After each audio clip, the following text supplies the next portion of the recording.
Despite the 4 affected LA County fires happening around downtown Los Angeles, Megabyte Gaming Expo has decided to open its doors for 3 days, Friday, Saturday, and Sunday, from January 10th to January 12th. Hi, I'm Aldrich Fajardo. I'm reporting live from the Los Angeles Convention Center, where Megabyte Gaming Expo is here for 3 straight days. This is a relatively small event, given that it is the first of its kind here in Los Angeles. There will be a few vendors, few stages for the tournaments going on. There will be a few celebrities, voice actors and actresses showcasing their work. There will also be some vendors to check out. Also for the gamer in you can participate in the tournaments for free as long as you have a pass to get in. For the VIP badge holders, it is $150 for the whole 3 days. There's also some cosplay competitions as well as some special guests attending this event. Though it is a relatively small event, you can hear live music from the video games that many gamers really love to hear at the moment that you hear like a riff. What's also cool about the Megabyte Gaming Expo is that there is a free arcade for everybody to try their favorite games. For day 1 of the coverage, you'll be able to see like vendors, the free arcade, and as well as the celebrities that you may see in this video. We'll go ahead and check everything out and see where we can go from here. So let's go ahead and check it out.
Alright, so I'm just taking a break, walking around, and I met like a few actors as well as the people who made the behind the scenes of like the games that I used to play back in the day, like the original Mortal Kombat and Final Fantasy VII Remake. Those are the guys that I've met already. They're so cool to me, and then just having a pleasant conversation is all I ask for. As far as the Megabyte Nation Gaming Expo's stance on how they going to take care of the victims in LA, which we are surrounded by 4 fires in the LA County. They already made the message on their website. As of this recording, there's 68 degrees, and the air quality here is all right. But like for those people who are so sensitive to smoke and bad air quality, it's okay to wear a mask. Just be careful, and we had to be let's be cautious about the people all around us, and let's go ahead and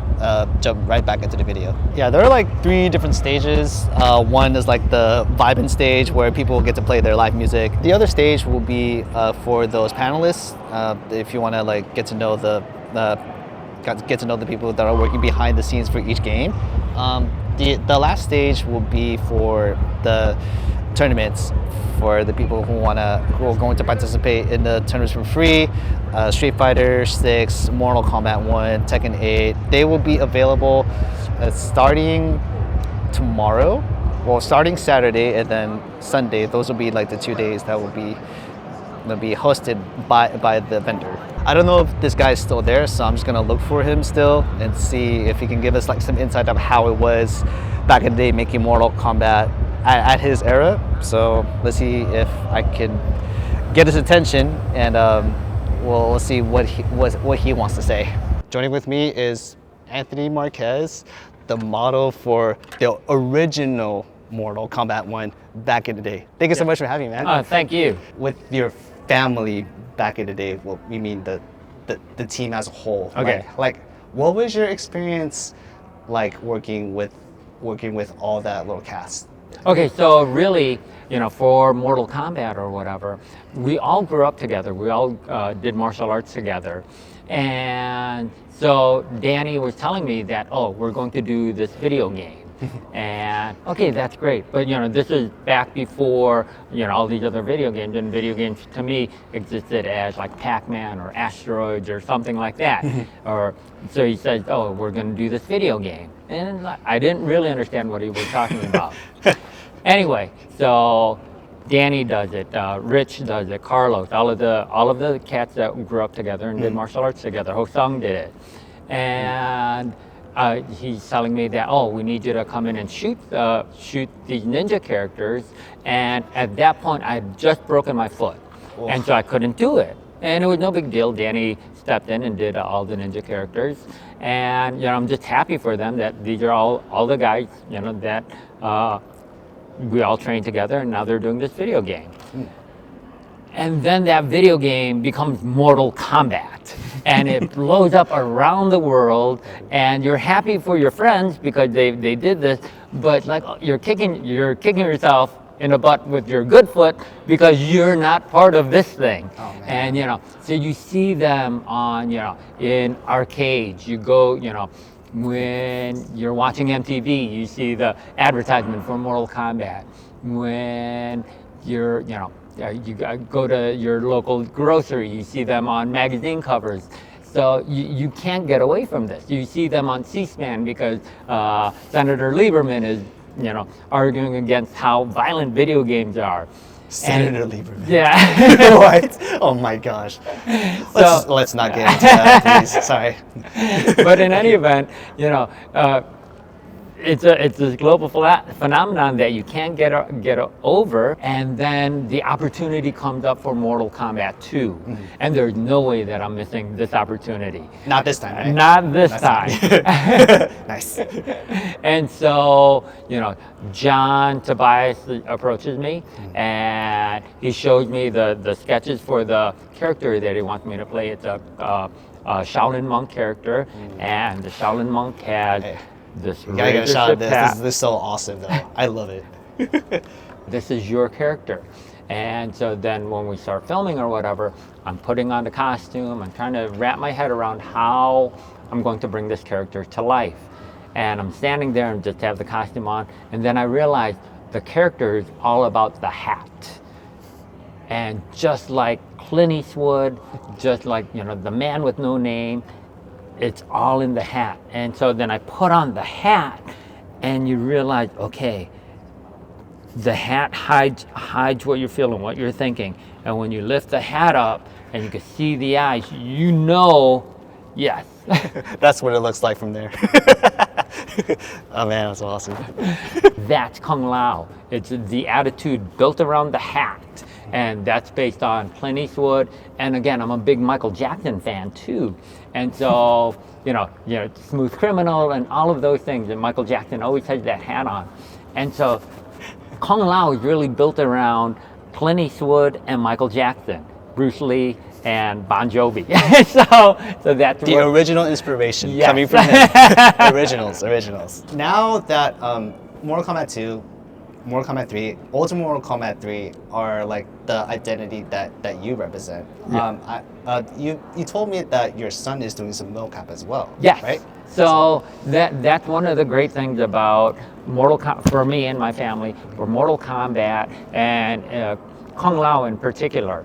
My son has been working on Mortal Kombat since like Mortal Kombat 9 or 10, and he did like Injustice and all of those things. But he does the motion capture work for the characters, but especially when they need someone to do motion capture for Kung Lao, it's typically my son that's doing that. So Kung Lao has become a legacy character for my family, and so that's why this character is so important to me, because not only do I get to do this and share this with the rest of the world or whatever, but my son is also involved in this now too. And so there's very few things that fathers and sons can do like this that really connects them, and we're just so lucky to have this that connects us. Outside of him being my son, we run a martial arts gym together and all of that good stuff, but we're also connected through Mortal Kombat. Because of the game, yes, father and son is so together. It's so crazy. Together. So yes, I love that, and so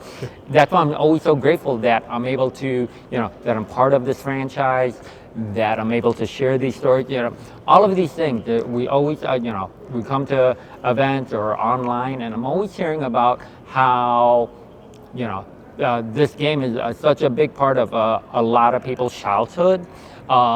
Whether it's, there's a really joyful memories, or even sometimes when the memories aren't so joyful, but they're able to play Mortal Kombat and that would bring joy to their lives. I'm humbled to just be part of that. So thank everybody for being a fan of Mortal Kombat. He does appreciate this, guys. Yes. So you guys have no idea how Tony Marquez has done for this for so many years. So, Oh my gosh. So the current projects for your son Taylor, I know we're in 2025. Does he have anything planned? No, so again, the Mortal Kombat has been going on for so long. For so long, yes. So he worked all the way through Mortal Kombat 1. And now he's older, he has kids of his own, he no longer competes, he essentially trains that next generation. So it is like the Wushu Academy or whatever in Mortal Kombat, where the great Kung Lao and Kung Lao, and they just keep training that next generation of Shaolin warriors to protect the Earth realm. Yes. And so that's what we do. We train next generation Shaolin monks, really. Would there be like any random wacky project with father and son in the Mortal Kombat game? Because if a father and son had a Mortal Kombat game of their own, in what year do you see the two of yourselves making one? Oh my God. So no, the closest thing that we had for that was the abandoned project of the Mortal Kombat HD remake, and this was happening in 2010. Oh, okay. Okay. All right. And so this is one of those stories that I love talking about. When they were doing that, they were using the old footage from Mortal Kombat, and then they would use the character footage from those games, but they would make them transparent, and they would always refer to them as onion skins, because you could see it, but the characters were transparent. Okay, and then the new actors would be in costume, and they would have to mimic these onion skins. And so they would do something on camera, but they would try to line that up against the onion skin. And so I'm sitting there watching them film this, and it's my image and then my son's image behind that, doing the sidekick, doing the punches, doing the jumps. And this is such a unique situation where you see your image in costume, and then for me, it's my son in costume, mimicking my image. You can't get that anywhere else. No, this is unique for my son and I and Mortal Kombat. And again, because just being part of this franchise gave us the opportunity to do something like that. So when you're talking about a father and son Mortal Kombat project, that's what that was for us. And it's indescribable. You know, you could see your son, and like for anyone who has, you know, kids or whatever, even if you look at your parents, sometimes you could see yourself in your parents, or, you know, if you have kids, you could see yourself in the kids. But to see something just so brought to life like that, indescribable. Nice. Indescribable. Yo, that's awesome to hear, man. It's from a simple Mortal Kombat family, from a father and a son, and now the entire family is now a good representation of you and him. Yeah. Yes. Yeah. Any current projects coming up in this year? So for me, my big project is the next album. When Kung Lao isn't saving the Earth realm, protecting the Earth realm. What's he doing? Come on now. He's singing, he's writing music. He has a new album coming out. The new album is going to be titled The Masterpiece, and that will be coming out in 2025. Like spring, summer? Yeah, so the first release should be in late spring, and then there'll be, you know, a song's released every 2 months after the late spring. And if you can imagine what Kung Lao sounds like, it is very much Bon Jovi, covered in Michael Jackson, draped in Bruce Lee. I'll leave the audience work their brains and see if they can imagine all those things that he is describing. Well, thank you so much, Anthony. Thank you. So I do appreciate this. Thank you so much. Yeah, man. Yeah, man. I do appreciate that. Hey.